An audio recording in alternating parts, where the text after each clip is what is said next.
বিশেষ করে আমি, তারা হয়তো ফেব্রুয়ারি মাসে নির্বাচন, বিএনপির ইলেকশন, দেশে চাঁদাবাজি হচ্ছে, আইনশৃঙ্খলা অবনতি, ডক্টর মোহাম্মদ ইউনূস কেন নির্বাচন দিচ্ছেন না, এই বিষয়ে নিয়ে এগুলো আলোচনা করি। কিন্তু এমন কিছু ঘটনা ঘটছে যে ঘটনার ফলে মনে হচ্ছে যে সরকার একটা বড় মানচিত্র নিয়ে কাজ করছে। আমরা এখন 1947 সনের কথা বলছি। তো 1947 সনের যে থিম, সেই থিম হলো অবিভক্ত বাংলা। তার আগে যদি যান তাহলে আপনি বাংলা, বিহার, উড়িষ্যা, এবং এখানে যারা বিপ্লবী তাদের একটা অংশ বিভিন্ন সময় বলেছে যে আমরা সশস্ত্র যুদ্ধ করার জন্য প্রস্তুত ছিলাম। এর মধ্যে কয়েকবার ভারত আক্রমণের কথা বলা হয়েছে যে আমরা দরকার হলে ভারতের 7 সিস্টার আক্রমণ করব। তো ভারতের 7 সিস্টার যদি আপনি আক্রমণ করেন এবং দখল করেন তাহলে আসলে বাংলা, বিহার, উড়িষ্যার চেয়ে একটা বড় কিছু হয়ে যেতে পারে। তো সেই দিক থেকে ধরেন আমাদের এই ভারতবর্ষে মৌর্য বংশ ছিল, চন্দ্রগুপ্ত মৌর্য। তার একজন প্রধানমন্ত্রী ছিল চাণক্য। তো মৌর্য বর্ষের সময় ভারতের যে আয়তন ছিল প্রায় 55 লক্ষ বর্গ কিলোমিটার, আর এখন 32 লক্ষ বর্গ কিলোমিটার হলো ভারতের আয়তন, প্রায় দ্বিগুণ। আমার কাছে মনে হচ্ছে যে এখন যারা বিপ্লবী আছেন, কর্তা ব্যক্তি আছেন, তারা হয়তো সেই নরেন্দ্র মোদী যে চন্দ্রগুপ্ত মৌর্যের একটা ওই যাকে বলা হয় মানচিত্র পার্লামেন্ট ভবনে টানিয়েছেন, ভারতীয় পার্লামেন্ট, ওটাকে টার্গেট করে আমাদের এখানে যারা লোকজন আছে তারা ওইরকম চন্দ্রগুপ্ত মৌর্যের মতো বড় একটা চিন্তা তারা করছেন। এখন আপনি বলবেন যে এটা কিভাবে আপনি বললাম এই করে যে আমি চন্দ্রগুপ্ত মৌর্যের যে প্রধানমন্ত্রী চাণক্যের যে বই অর্থশাস্ত্র সেখানে পড়লাম। তো সেখানে দেখলাম যে তার একটা মন্ত্রণালয় ছিল, গণিকা মন্ত্রণালয়। সেই রাজ্যে ব্যাপকভাবে যারা সেক্স ওয়ার্কার ছিল, যৌনকর্মী ছিল, তাদের সংখ্যা এত বেশি ছিল এবং ওখান থেকে সরকার এত রাজস্ব পেত, সেই রাজস্ব আদায় করার জন্য একটা মন্ত্রণালয় ছিল আলাদা, এবং যিনি এই মন্ত্রণালয়ের প্রধান ছিলেন তার উপাধি ছিল গণিকাধ্যক্ষ, গণিকাদের অধ্যক্ষ। এখন আমাদের এই যে সামনে যে পিআর পদ্ধতি নির্বাচন আসছে, যে কথাগুলো বলা হচ্ছে, আমার কাছে মনে হচ্ছে আমরা সমাজের সব শ্রেণীর মানুষদেরকে পার্লামেন্টে নিতে চাচ্ছি। ধরুন পিআর পদ্ধতি হল, তা পিআর পদ্ধতি অনুযায়ী সবাই একটা রাজনৈতিক দল করতে পারবে। তো সেই রাজনৈতিক দলের নেতা তারা সারা বাংলাদেশে ভোট করবে এবং সংখ্যানুপাত অনুযায়ী তারা যত ভোট পাবে সেই কজন হবে। তাহলে এখন বলুন তো, বাংলাদেশে ভ্রাম্যমাণ পতিতা এবং যারা রেজিস্টার্ড পতিতা আছে, মানে যাদেরকে বলা হয় রেজিস্টার্ড সেক্স ওয়ার্কার, এবং তাদের তো এখন শ্রমজীবী হিসেবে তাদেরকে স্বীকৃতি দেওয়া হচ্ছে, এবং এটা দেওয়ার জন্য আমাদের জাতিসংঘ কিন্তু বাংলাদেশে একটা অফিসও করে ফেলেছে। তো 20 লাখ হবে তো মিনিমাম, আর তাই যদি হয় 20 জন তাদের এমপি হয়ে যাবে অ্যাবাউট দেম। তারা বলবে যে আমাদের 20 লাখ হলে 20 জন এমপি হবে কিভাবে? অন অ্যাভারেজে 20 জন বা 2 লাখ করে যদি ধরেন 10 জন করে সংসদ সদস্য হবে। আবার ধরেন সমকামী যারা আছেন তাদের সংখ্যা তো অনেক, তাদের সংখ্যা অনেক, ছেলেও হবে মেয়েও হবে, তারাও সংসদে যাবে। যারা তৃতীয় লিঙ্গের যারা লোকজন আছেন তাদেরও হবে। যারা ছিনতাই করছেন তারা বলবে যে আমরা অনেক কষ্ট করে ছিনতাই করি, আমাদের দাবি দেওয়া আছে, অনেক দাবি দেওয়া আছে, আমরা ঠিকমতো চাপাতি পাই না, আমরা কেন এই কাজগুলো করি, আমাদেরকে ধরে নিয়ে পুলিশে এইভাবে নির্যাতন করে, এইভাবে হতে পারে না, আমাদের বক্তব্য দেওয়ার জন্য আমাদের সংসদে যেতে হবে। ফলে তারাও সেখানে যাবে। এইভাবে অনেকেই তো এরকম ধরনের একটা পিআর পদ্ধতির একটা কল্পনা করেন যে এরকম আসলে একটা সত্যিকার অর্থে পার্লামেন্ট হলো শক্তিশালী পার্লামেন্ট। তো সেখানে সমকামীরা 10 জন গেলেন, বিভিন্ন পেশার লোকজন গেলেন। তো সমকামীরা তারা যাদের পাশে বসবেন, সঙ্গত কারণে সুদর্শন পুরুষ, সুদর্শন নারী তাদের পাশে বসবেন, ওখানে একটা রসায়ন তৈরি হয়ে যাবে। বা যারা সেক্স ওয়ার্কার তারা যদি যারা মানে ধর্মপরায়ণ, বিভিন্ন ধর্মের যারা গুরু, তাদের পাশে তারা বসতেছেন, বসার পর ওখানে একটা রসায়ন হবে, ওখানে যে সকল কথাবার্তা হবে এটা নিয়ে একটা ইকোনমি তৈরি হবে, বিশাল ইকোনমি। আপনি ধরেন আমাদের বাংলাদেশে যে যখন আমরা ক্রিকেট খেলা খেলছি এবং ক্রিকেটের একটা ফ্রাঞ্চাইজ করার জন্য এই যে বাংলাদেশের টেলিভিশনগুলি 50 কোটি 100 কোটি হয়, তো এরকম যদি একটা আকর্ষণীয় পার্লামেন্ট হয় বর্তমান ডক্টর মোহাম্মদ ইউনূসের নেতৃত্বে, CNN, আল জাজিরা থেকে শুরু করে অন্যান্য যে সমস্ত টেলিভিশনগুলো $1 বিলিয়ন দিয়ে এই সংসদের এইটা প্রচার করার জন্য তারা আসবে।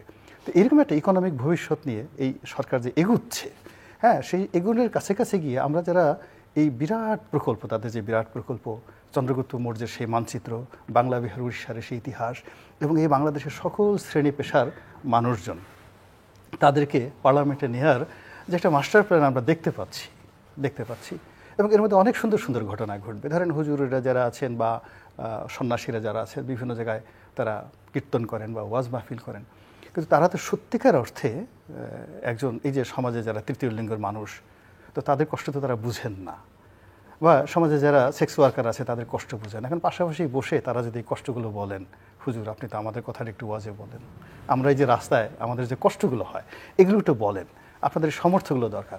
ফলে কি হচ্ছে, এই যে নতুন বন্দোবস্ত, আমরা যে নতুন বন্দোবস্তের কথা বলি, নতুন সংবিধানের কথা বলি, তারপর শেষে নতুন একটা ইতিহাসের কথা বলি, এই ইতিহাসকে উদ্দেশ্য করে একটা নতুন এই যে সংবিধান ছুঁড়ে ফেলতে চাই।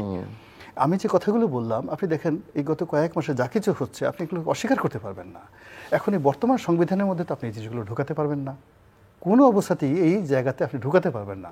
তো এই বিষয়গুলো যদি আপনাকে সংবিধানের মধ্যে ঢুকাতে হয়, আপনাকে আর একটা বিপ্লব লাগবে, আপনাকে আর একটা বন্দোবস্ত লাগবে, একেবারে নতুন একটা সংবিধান লাগবে। নতুন বন্দোবস্তের কথাই তো বলা হচ্ছে, কিন্তু নতুন বন্দোবস্ত।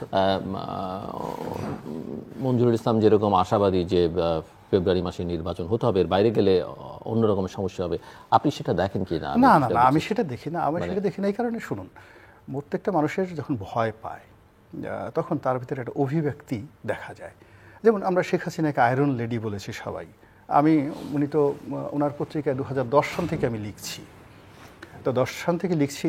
আগে তো সপ্তাহে 3-4 বার করে লিখতাম, মোগল হারিমের দুনিয়া কাফানো প্রেম থেকে সপ্তাহে 3টা লেখা ছাপা হতো। এর মধ্যে একটা লেখা লিখেছিলাম, তিনি এখন আর লৌহ মানবী নন, হীরক মানবী। তো হীরক মানবী শেখ হাসিনাকে লিখেছিলাম হীরক মানবী। এর কারণ হলো হীরা হলো পৃথিবীর সবচেয়ে কঠিনতম পদার্থ। এইবারের ভয়ে সে হীরক গলে গেছে, তিনিও কান্না করেছেন, ভয়ে পানি খেয়েছেন, আমরা সেই দৃশ্য দেখেছি। ভয় এমন একটা জিনিস, আপনার চেহারা স্রোত এলোমেলো হয়ে যাবে, আপনার টোটাল হজম শক্তি নষ্ট হয়ে যাবে। আপনি আশেপাশে বসলে দেখবেন যে পরিবেশ সব নষ্ট করে দিয়েছেন বিভিন্ন রকম শব্দ করে। ভয় এমন একটা জিনিস। এখন এই যে আমরা বলছি আর একটা বিপ্লব হবে, ওইটা হবে, এটা হবে, এই জন্য তো যারা আছে তাদের মধ্যে আপনি কোনো ভয়ের চিহ্ন দেখছেন? এই যে যারা বিপ্লবের বাইরে আছেন, নাসিরুদ্দিন পাটোয়ারি বলেন, হাসনাত আবদুল্লাহ বলেন, ডক্টর মোহাম্মদ ইউনূস বলেন, আসিফ নজরুল বলেন, সরকারের কথা, আপনি রেজওয়ানা আপনি দেখছেন কত সুন্দর করে হাসছে। কোনো এত পাথর চুরি হয়ে গেছে, তার মধ্যে কোনো ভয় আছে? কোনো ভয় নেই। কিন্তু তিনি তো আবার বলছেন যে নির্বাচন ফেব্রুয়ারিতেই হবে, মানে এনসিপির কথা আমার কিছু হবে বক্তব্যটা না। হলো, মঞ্জু সাহেব যেটা বলেছেন যে ফেব্রুয়ারি মাসে হতে হবে না, আসছে তাটা বিপ্লব হবে। তো এই যে উনি যে ভয়টা দেখাচ্ছেন, আমি তো এই ভয়টা সরকারের যারা কর্তা ব্যক্তি তারা ভয় পাচ্ছেন না, তাদের মধ্যে ভয়ের কোনো লক্ষণ নেই। কিন্তু তারা কি ফেব্রুয়ারিতে নির্বাচন করবেন না? এটা হলো কি যে না না, কেন করবেন? তাদের কোনো দরকার আছে? এখনো মনে করেন না ফেব্রুয়ারিতে নির্বাচন? কোনো কারণই নাই। এর কারণ হলো যে তারা বিএনপিকে কোনো থ্রেটই মনে করছে না। ওকে। 2 নম্বরে আওয়ামী লীগ। কিন্তু মিস্টার ইসলাম বলছেন যে তারা বিএনপি একটা ভদ্রতার পরিচয় দিচ্ছে, পায়ে পাড়া দিলেও কিছু বলবে না। বিএনপির আসলে এই মুহূর্তে ভদ্রতা দেখানো ছাড়া কোনো উপায় নেই, কোনো উপায় নেই। তাদের এই মুহূর্তে ভদ্রতা দেখাতেই হবে। এখন অভদ্রতা দেখানোর জন্য তো মোটামুটি একটা আমাদের এই ঘাড় আছে না, যেটা আমরা ঘেড়ি বলি, এই ঘাড়ে 3টা হাড্ডি আছে। এটা হলো C5, C6 এবং C7। এই 3টা হাড় মূলত পুরো মেরুদণ্ডকে ঠিক করে রাখে, 3টা হাড্ডি। তো এখন মানুষ যখন দীর্ঘদিন ভয়ের মধ্যে থাকে, আতঙ্কের মধ্যে থাকে, তখন এই 3টি হাড়ের স্থিতিস্থাপকতা, এদের স্ট্রেংথ, এটা নষ্ট হয়ে যায়। বাস্তবতা হলো বিএনপি তো 15 বছর একটা ভয়ের মধ্যে ছিল, আতঙ্কের মধ্যে ছিল। রাতারাতি ওই 3টা হাড় তাদের আবার শক্ত করতে হলে আরও 15 বছর সময় লাগবে। এখন ভদ্রতা ছাড়া কি সম্ভব আছে? It is science. এই যে আমি কথা বলছি, এটা মেডিকেল সায়েন্স। আপনি জিজ্ঞেস করে দেখুন যে 15 বছর ধরে যদি একটা মানুষ ভয় পায়, ভয় পাওয়ার পরে তার এই 3টি হাড় নষ্ট হয়ে যায়, মেরুদণ্ডের C5, C6 অ্যান্ড C7। এবং আরও ব্যাপার হলো, মানুষের যে জেনিয়াল পার্ট আছে, এখানেও 2টা হাড্ডি আছে। একটা হলো L27 আর L26, জেনিয়াল পার্ট, যেটা আপনার পুরুষত্ব বলেন, নারীত্ব বলেন, টোটাল জিনিসটাকে ব্যালেন্স করে রাখে। ওই আপনার যে হাড়, মানে 2টা মানে পায়ের যে হাড় আছে, ওর থেকে 2টো ছোট হাড় বের হয়ে আসছে। তো এই 2টো নষ্ট হয়ে যায় ভয় পেলে। ফলে মানুষের উৎপাদন, রিপ্রোডাক্টিভ পাওয়ার, সন্তান উৎপাদন ক্ষমতা নষ্ট হয়ে যায়। আর ওইটা নষ্ট হয়ে গেলে মানুষ ইমব্যালেন্সড হয়ে যায়। এবং এটা কিভাবে বাস্তব অবস্থা হয়ে যায়, আমি নাম বলবো না, একজন খুব বড় বিএনপি নেতা, 1 মিনিটে শেষ করে দিচ্ছি, সেই বিএনপি নেতা খুব সাহসী, প্রচণ্ড সাহসী। তো একদিন মুখ কালো করে আমার অফিসের সামনে তার সাথে দেখা। তা আমি বললাম যে ভাই, আপনাকে তো আমি কখনো এরকম বিপর্যস্ত অবস্থায় দেখিনি, আপনি এরকম হলো কেন? বেশ সিনিয়র। তো বললো যে রনি ভাই, আমি জীবনে আজকে 1 সপ্তাহ যাবত ঘুমাতে পারছি না, মনের দুঃখে। কি হয়েছে? আমি যে বিল্ডিংয়ে পালিয়েছিলাম, সেই বিল্ডিং ঘেরাও করছে পুলিশে। তো পুলিশে যখন ঘেরাও করছে, আমার ব্রেনে আর কোনো কাজ করে না, আমি পুরো ছাদে চলে গেছি। ছাদে গিয়ে ছাদে যে ট্যাঙ্কি ছিল, সেই ট্যাঙ্কির মধ্যে আমি পালিয়েছি। পুলিশও ছাদে উঠছে, ছাদে ওঠার পর পুরো ছাদ খুঁজে দেখে আমি নাই। পরে কয়েকজন বলে কি যে ওই ট্যাঙ্কির মধ্যে আছে, পালাই দেখো। তো অন্যান্য পুলিশরা বলতেছে যে না, সে সাহসী মানুষ, সে মরে গেল, ওই ট্যাঙ্কির মধ্যে পালাবে না। তখন আমি আল্লাহর কাছে মোনাজাত শুরু করলাম যে আল্লাহ, যেভাবে মানে আমাকে সম্মান করছে, আমাকে এখানে তুমি বেজ্জতি করো না আল্লাহ। যদি আমাকে এই অবস্থায় ট্যাঙ্কির মধ্যে থেকে উদ্ধার করে, আমার গলায় তুমি দিয়ে মরা ছাড়া কোনো উপায় থাকবে না, আল্লাহ রক্ষা করো। কিসে কি হলো, অলৌকিক ঘটনা, তারা ওখান থেকে চলে গেল। আমি সেই ট্যাঙ্কি থেকে বের হয়ে গেছি। এই যে আমার 7 দিন যাবৎ মনের উপর যে ডিপ্রেশন, মন ভালো করতে পারছি না, আপনার কাছে দুঃখের কথা বললাম। তো বেসিক্যালি এইভাবে ধরেন মানুষের মেরুদণ্ড নষ্ট হয়ে যায়। তো এইভাবে যারা জামাতের বড় বড় লোক কথা বলতেছে, বিএনপির বড় বড় লোক যারা কথাবার্তা বলছে, অনেক সাহস তারা দেখাচ্ছে। কিন্তু গত 15 বছরে আমি তো দেখেছি, এই 15 বছরে এই ঢাকা শহরে কয়জন লোকের সাহস ছিল। সিন্স 2010 সাল থেকে তো শেখ হাসিনা তার স্টিম রোলার চালাচ্ছেন, সেখান থেকে একেবারে 25 সন পর্যন্ত একজন লোক তো আমার সামনে বলতে পারবে না যে এই শহরে আমার এই সাহস ছিল, আমি শেখ হাসিনার বিরুদ্ধে এই কথা বলেছি। এমনকি 111-এর সময় যারা সাহস দেখেছে তারাও দেখায়নি। ফলে রাতারাতি এখন যারা বিপ্লবী আছে, এটা তার লাল বিপ্লবী, যারা শেখ হাসিনাকে দেশ থেকে তাড়িয়ে দিয়েছে, তারা মনে করে যে আমার সামনে এখন যারা আছে এরা তেলাপোকা, এরা কেঁচো, এদের মেরুদণ্ড নাই, কিচ্ছু নাই, আমরা যা ইচ্ছে তাই বলবো। ফলে আপনি দেখেন যে কথাগুলো সেনাবাহিনীকে নিয়ে, ক্যান্টনমেন্টকে নিয়ে, ডিজিএফআইকে নিয়ে, আমরা মিডিয়াকে নিয়ে, এই কথাগুলো আমরা কোনোদিন বলতে সাহস পাইনি।